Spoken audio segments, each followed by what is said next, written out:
Hey everyone, welcome to the new channel. My name is Matt, and this is Where the Bread is At, where I am not a guru. I'm not even a subject matter expert. Won't even pretend that I am. I'm just another beggar pointing out where the bread is at. Guys, today we are going to dive in, kick things off with a fundamental question. And it's one that concerns everybody, and that's, what do we make of the person who changes his mind? What about the person who changes their worldview in a big way? We often tend to look at these folks maybe in a negative light. Maybe we see this as a sign of weakness, as if changing your mind is kind of like abandoning a certain part of yourself, being inconsistent. You know, if you think about somebody who's changed their mind, it's like, well, if you're wrong about this one area, a very foundational area, mind you, how can I know that you're not wrong about everything else? Yet there's a very wise man, St. John Henry Newman, and he had this to say. He said, "To live is to change, and to be perfect is to have changed often." And if you're watching this, I'm going to go out on a limb here and make just a stunning prediction. Like me, you are probably also a human. And if we know anything about being human, to be human is to err. So we've all changed our minds. We've all changed our minds on countless things in our life. And so I asked you the question, when you've changed your mind, how did you do it? Did you change your mind because somebody locked you in a room? Because they brainwashed you? Hopefully not.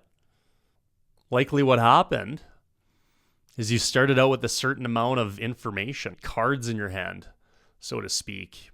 And as you went on in life, you collected more information, more data points.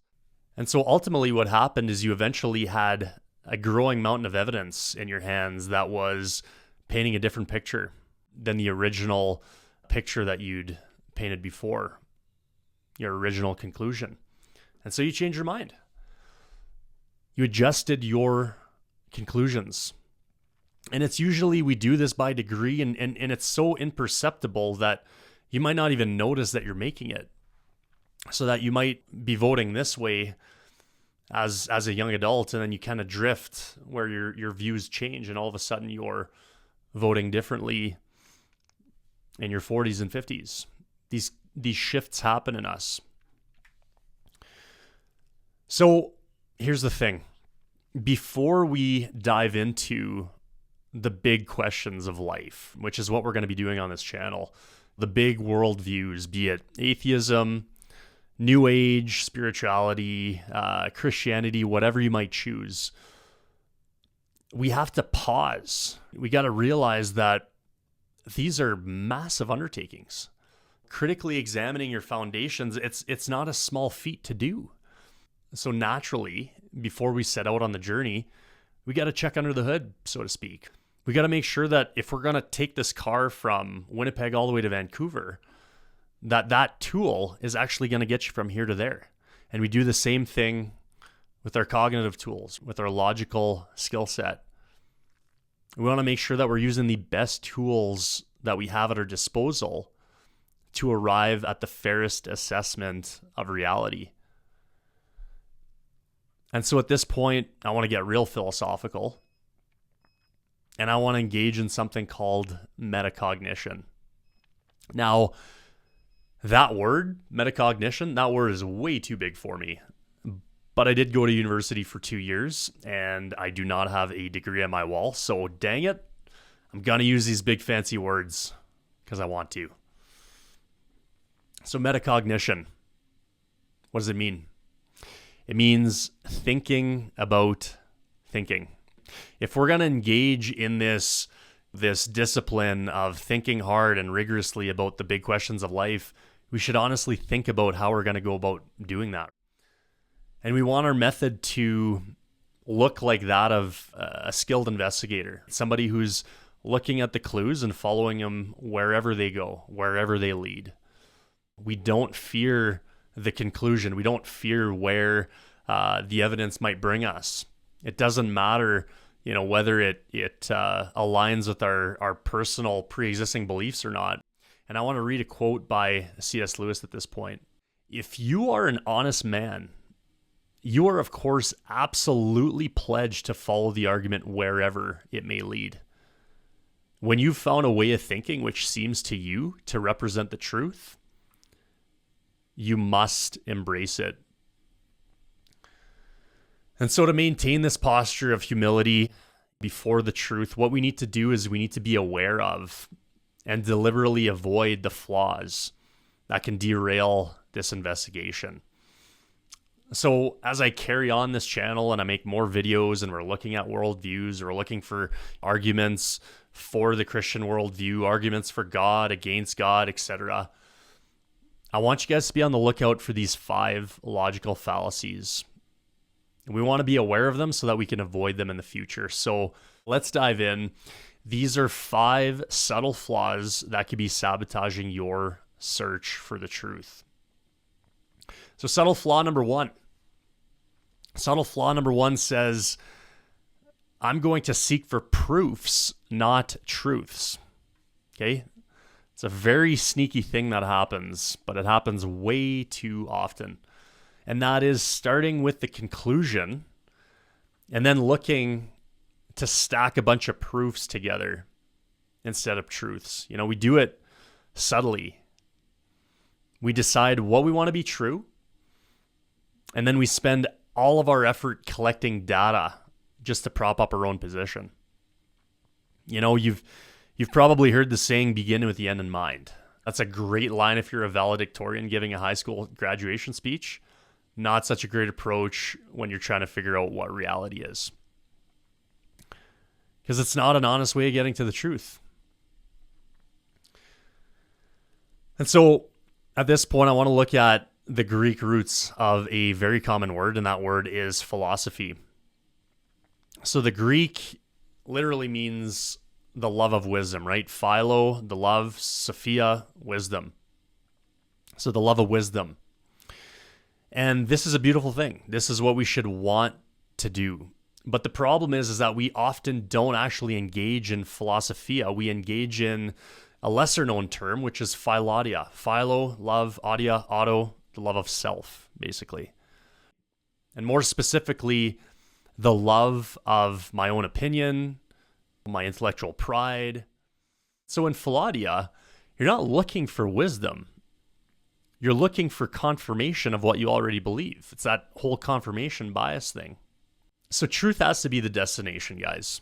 It cannot be the starting point. You got to follow the evidence where it leads. And even when it makes you very uncomfortable, or when it makes moral demands on you that you wouldn't necessarily choose for yourself. This is what it means to truly engage in good, honest philosophy. And so we saw that tendency in David Hume. So David Hume was a philosopher that lived in the 1700s. And basically, his thing was that these miracles, probably a total hoax. He said that they were maximally improbable. Why? Because they suspended the laws of nature. That was kind of his definition of a miracle. And because he's committed to the whole scientific endeavor, and we know that nature does what nature does. It doesn't stop for anybody, even God, apparently. Therefore, we basically shelf the idea of miracles, and everything else has to be contemplated before we can say that a miracle has actually existed. But the problem is that is incredibly question-begging. He's starting with an a priori statement, an a priori belief, which is that miracles cannot happen. But who says? Who says that the laws of nature can't be suspended?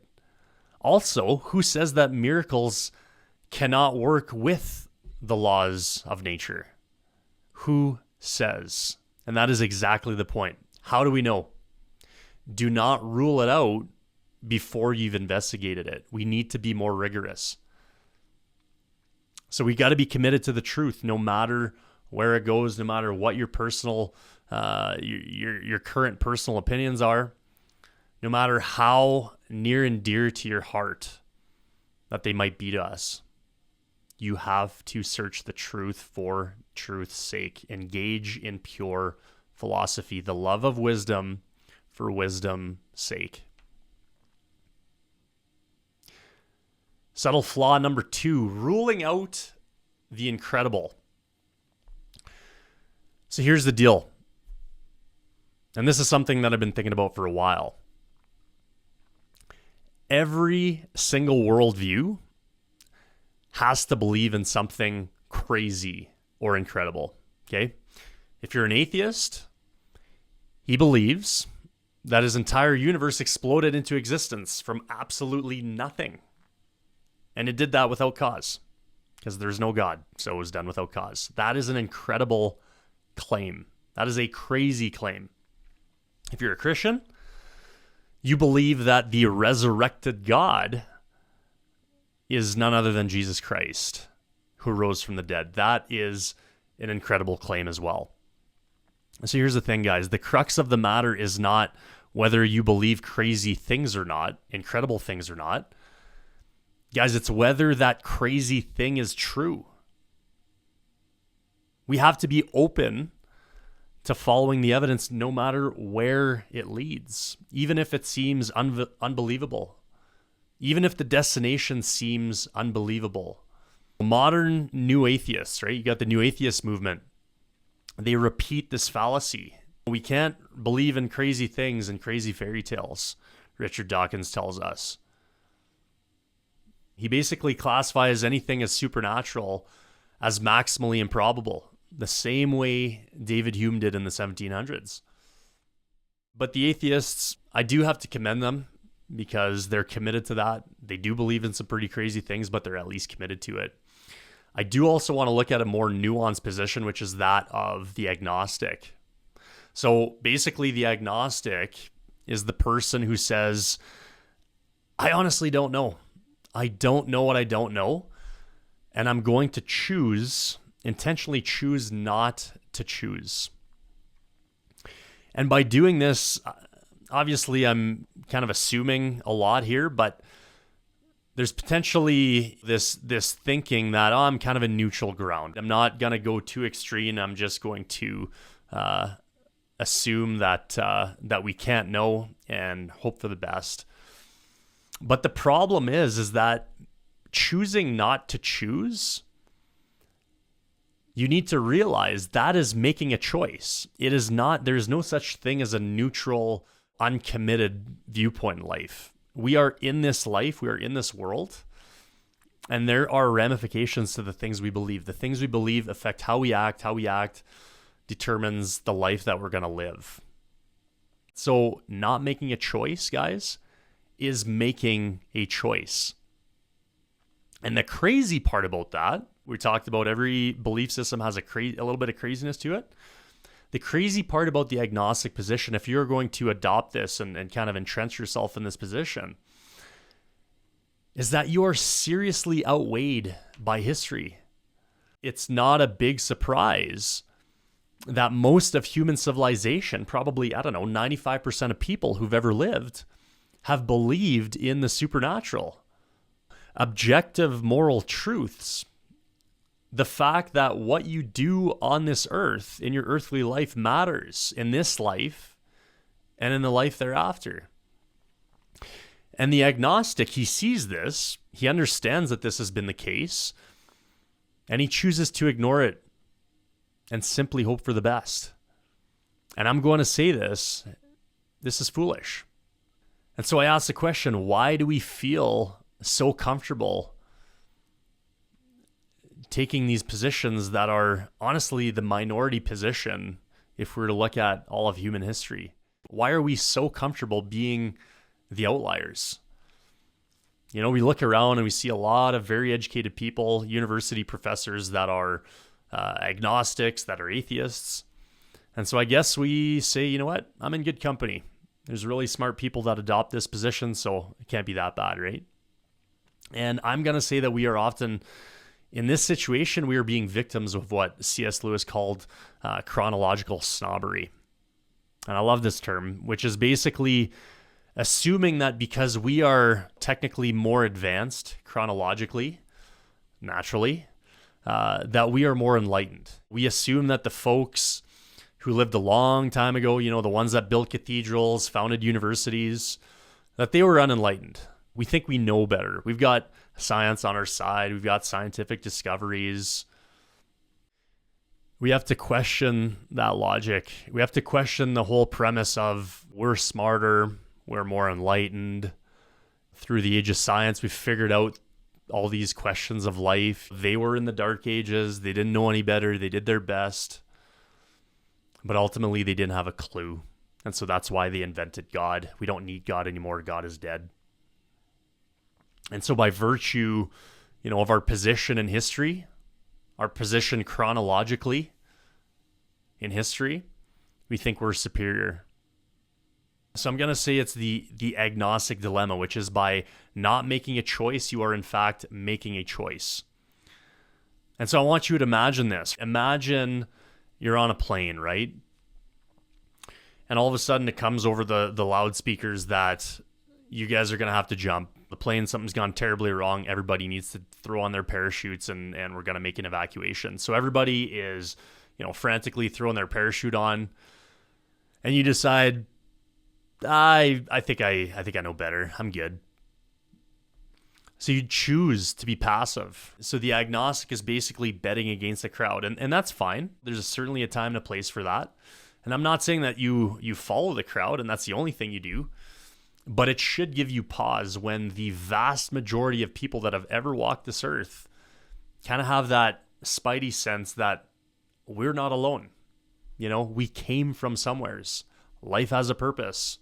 It's not just a social construct. There is such a thing as right and wrong. So I'm going to say you have to resist the temptation of comfortable passive neutrality because that does not exist. And I certainly don't want to beat up on the agnostic here, and I know I have been for the last little bit. Because if you're in that position and you honestly don't know, that's fair. But keep looking. Don't stay in that position where you're just happy with not knowing the answers. Aggressively seek the truth. And I guess I'm going to show my cards at this point, which is probably already fairly obvious if you've watched for any amount of time here. But Jesus has this to say. He says, "Seek and you will find me. Knock and the door will be opened." And guys, that has absolutely been my experience. Subtle flaw number 3. I'm calling this one the alien ate my sandwich theory. So flaw number 3 is the failure to apply something that folks have called the Occam's razor theory. Okay. And so we'll look at the dictionary definition. It's the principle that in explaining a thing, no more assumptions should be made than are necessary. The principle is often summarized as the simplest explanation is usually the best one. So it's also known as the law of parsimony or the law of economy. And it was named after the 14th century English Franciscan friar William of Ockham. So Occam's theory comes from a Catholic. Who knew? I want to engage you in a mental exercise here. So I want you to imagine that you have just made yourself a lovely peanut butter and jelly sandwich. Okay. Your phone starts ringing. You set it on the counter. You go take a phone call. You come back from your phone call, and lo and behold, the sandwich is gone. Okay? Unexplainable. But right beside the sandwich, or where it was, you've got your dog. You've got Fido, who is sitting there, licking his chops, tails wagging, happier than ever. What happened here? What would be the simplest explanation of what just took place here? Well, clearly, it's that Fido ate the sandwich. It's a smoking gun, right? It's right there. It's in front of you. Now, in this situation, what might be an overly complicated explanation? Well, that would be, perhaps aliens. Aliens were studying you, and they have been for the last 5 years. And they finally, this day, decided to come down in their spaceship and they executed a surgical strike on your sandwich. They've beamed it up into space, and they are currently experimenting with your peanut butter jelly sandwiches and conducting a whole bunch of scientific experiments with it. So here's the thing. Both scenarios explain the missing sandwich, but there's one that is infinitely complex, and the other one requires your dog. So this is the core of the aliens stole my sandwich theory. That's what I'm coining it, trademarking it. You heard it here. So the danger in this example, the danger in this flaw, is that we start inventing complex layers to otherwise simple realities. And the flaw doesn't just apply to peanut butter jelly sandwiches. We see it at play all the time. We see it when we watch debates. We watch the debates on the origins of the universe. And when cosmologists look at the undeniable data of the universe's beginning, the Big Bang, a lot of them reach for the alien stole my sandwich theory. Instead of accepting a simple conclusion that a beginning of the universe implies a beginner, or as Greg Koukl likes to say, a big bang requires a big banger. Love that. They run to very elaborate and unprovable hypotheses.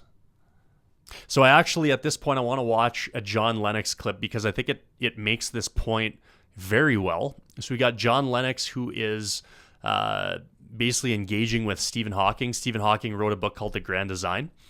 So let's watch the video, and then we'll make some further comments on it.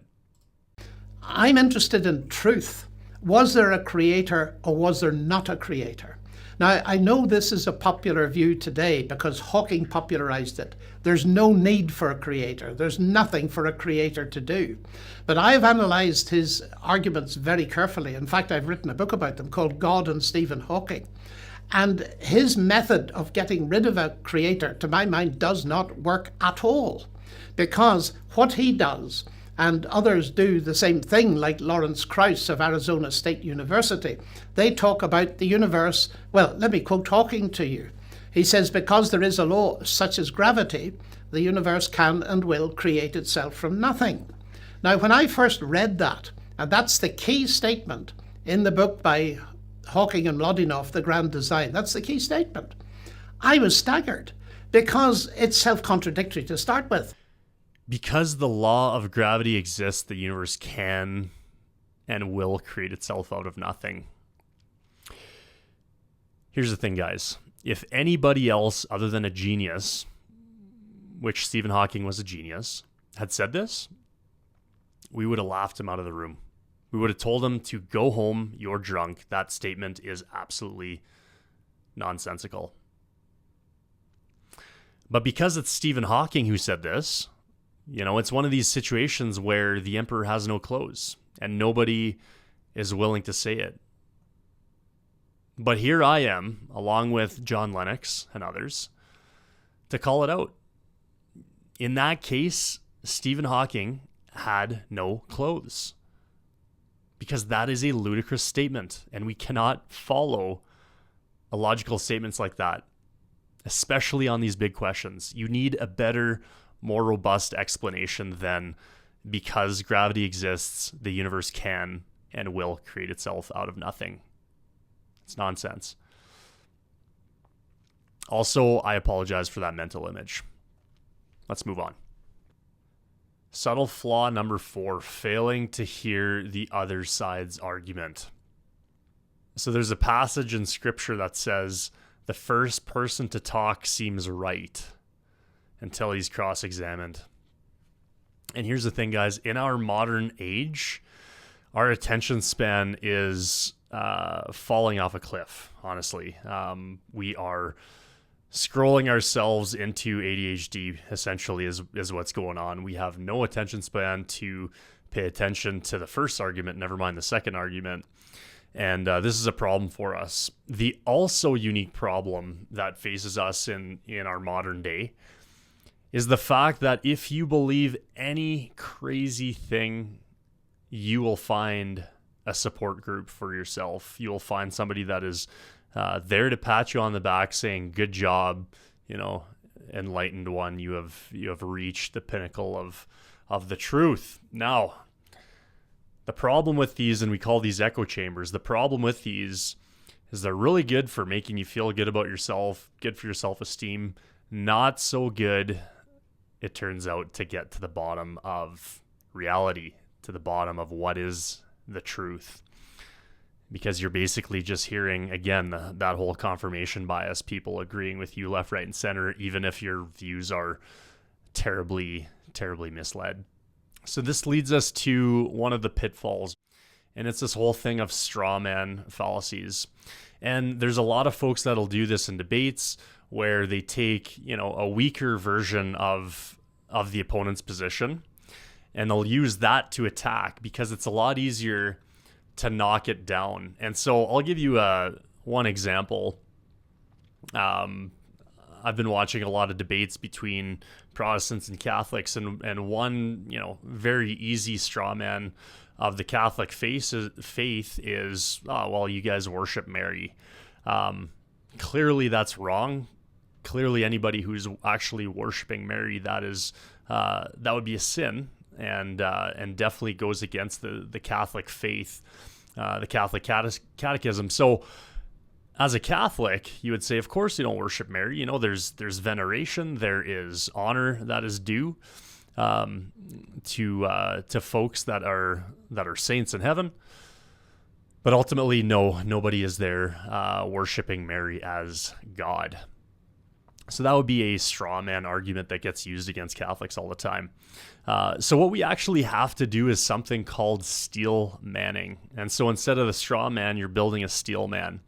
And so what this means is you're actually using the opponent's best evidence, their strongest case, and their clearest language. Something else that I want to bring up while we're talking about this issue of hearing the other side's argument. This is something that I first heard in a world religions class.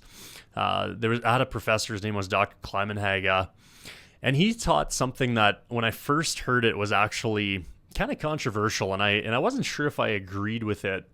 But as time has gone on, I've seen a certain level of wisdom in this, which is to truly know if you understand somebody else's position, you just about need to allow yourself to get close enough to it, to feel its magnetic pull. It's not that you are being totally convinced of this position. If I hear an argument for Islam, sign me up, I'm going to be a Muslim tomorrow.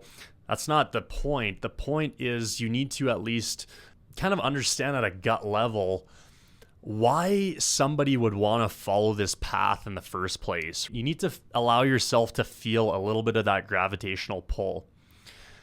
And the thing is if you can't articulate the strongest version of the opposing argument and feel the reason why it appeals to, let's say millions, you haven't done the work. You have not done your homework.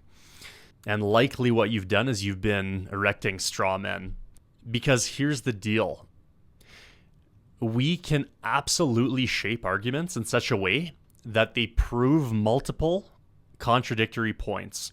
I can take all the data of life on Earth and line it up in such a way that it points towards atheism being true. I can take all that data, line it up in such a way so that it points towards, Scientology or New Ageism. The question is not, can we line things up in such a way that it's got a beginning, a middle, and an end? That's not the point. The point is which argument is the most compelling. If we were in a court of law, what argument is more than likely that the jury is going to buy and say, here's where the truth lies? That's what we're after. So in wrapping up, point number 4 here, make sure, guys, that you are exposing yourself to the best arguments from both sides. If you've listened to the experts on this side of the aisle, make sure that you also give the experts on that side of the aisle the time of day. Listen to it, engage with it, understand it. And for example, if you're kind of in the position that I was, where you were evaluating Protestantism and Catholicism and Eastern Orthodoxy and all these things, You know, if all you've been listening to up until this point is Protestants talking about Catholics, well, maybe it's time to listen to some of the scholars on the Catholic side. You know, listen to the Scott Hahns of the world, or philosophers like Peter Kreeft or Bishop Barron explain the faith. You know, give them a shot. So basically what I'm saying, guys, is go to the primary source, right? In university, we hear this. Get the primary source, go right to the horse's mouth and listen or read. And you're going to find the strongest case possible right there. And only then can you truly assess its validity, right? If you truly want to know about America, do not go to North Korea, talk to Kim Jong-un about what his opinion is of Americans, right? Go to the source. Hear it from the horse's mouth. You want to see it for yourself. You want to make an informed decision. Subtle flaw number 5, treating truth as a relative construct. So the final pitfall is likely the most foundational, and honestly, I probably should have started with this one. But here's the thing. Treating the shape of truth as though it's relative or malleable, that is a huge mistake. And ask yourself this question: do you think truth is relative? Or is it a fixed reality? Because if truth is a fixed reality, then it's like a rock. It's a firm foundation. You can push it, you can prod it, you can run into it at 100 miles per hour. It is not going to budge.